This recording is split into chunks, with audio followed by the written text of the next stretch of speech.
Oo, ayos pala yung trabaho natin. Ang ganda ng bagong trabaho namin. Ang ganda ng pakisamahan, yung bagong bossing namin. Alam niyo ba? Yung bago, yung magkano yung araw ng labor nyo sa amin? 500. Oo. Yung mason naman, yung skill naman, ay nasa 700. Sus, pre. Diba? Ang taas. Wala yung bossing sa bossing namin, pre.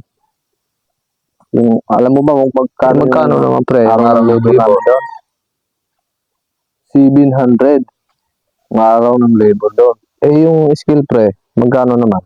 Eh, yung mason, 1,000 naman yung araw niya. Pre. Libre pang kain, libre na. Ganun yung amo na. Ayos yun ah. Maganda yung pre. Kasi yun naman pre. Yun lang ba yung kaya ng amo niya? Wala yan. Sa bagong amo namin mga pre.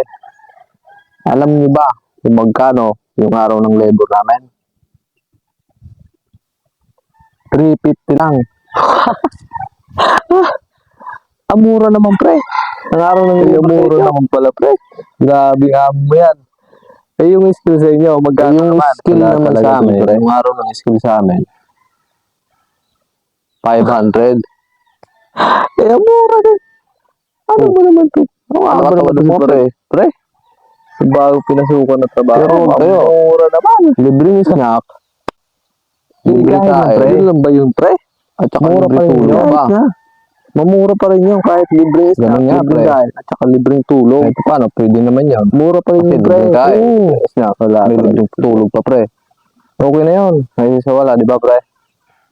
At ito pa yung matindi mga pre. Sa bagong busing ko. Dahil kapag wala siya, pinapabanat sa amin yung anak niya. Alam?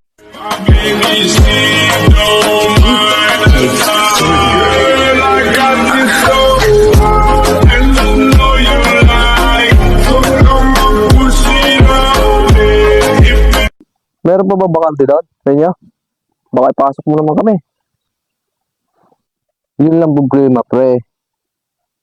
Tapos na yung trabaho. Oo nga, pre. Ang bilis naman, pre. Ang bilis naman.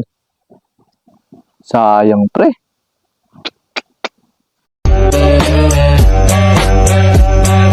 All you ladies pop that thing like this. Do it now, do it good. Lick this just like